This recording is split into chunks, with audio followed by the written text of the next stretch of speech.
Huwag kang gagawa ng panik. Tandaan mo, mas nakakatakot ang mga tao kaysa sa mga bagay na yan. Habang nag-aayos ako ng gamit, dumaan ang cleaning lady sa tapat ng opisina ko, tulak-tulak ang cart niya. Siguro mga 50 anyos na siya, pagod ang itsura. Nagulat siyang makita na nandoon pa ako.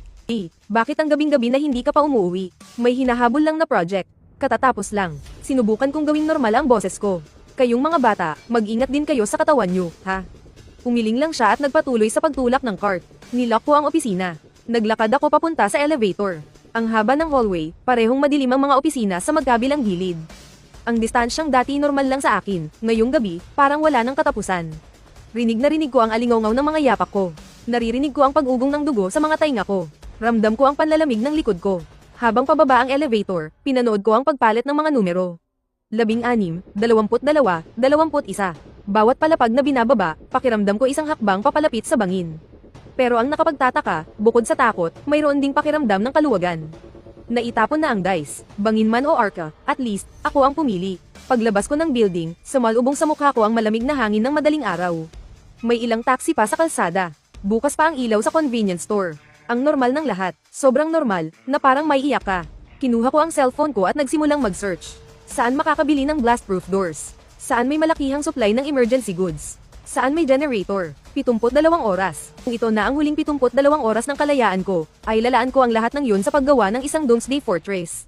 Kung mali ako, magsisisi na lang ako sa kulungan. Pero kung tama ako, habang nagmamaneho pa uwi, may late night show sa radyo.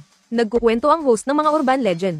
Pinatay ko ang radyo. Sapat ng kakatwa ang mundong ito, hindi na kailangan ng dagdag na kwentuhan. 4:00 ng madaling araw, nakaupo na ako sa loob ng isang inupahang van. Tinitingnan ko ang siksik ang listahan ng bibilhin sa cellphone ko. Galing ako sa isang 24-hour car rental shop. Tinitingnan ako ng staff ng may pagtataka. Isang middle-aged na lalaking nakasuot ng gusot na polo. Nagrenta ng malaking truck sa madaling araw, at para pa sa 3 araw.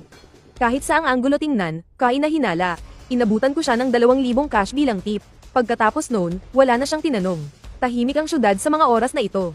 Tanging mga street sweeper lang ang nagsisimula ng lumabas para linisin ang kalat ng nagdaang gabi. Ang una kong pinuntahan ay ang bagsakan ng construction materials sa kanluran ng syudad. Kahit hindi pa bukas, alam kong may ilang may-ari na doon na mismo sa tindahan nila nakatira. Ang kailangan ko ay hindi ordinaryong security door, kundi isang tunay na blast-proof door, yung klase na ginagamit sa mga bank vault. Naghintay ako sa labas ng kalahating oras. Sa wakas, may nakita akong isang tindahan na umilo. Ang apelyido ng may-ari ay Chen, mga 40 anyos. Lumabas siyang nakapijama at baka sa mukha ang pagkainis. Boss, ang aga mo naman. Emergency. Inilabas ko agad ang cellphone ko. Kailangan ko ng pinakamagandang blast-proof door. Yung A-class certified, kayang pigilan ang pagsabog at hindi basta-basta mabubuksan.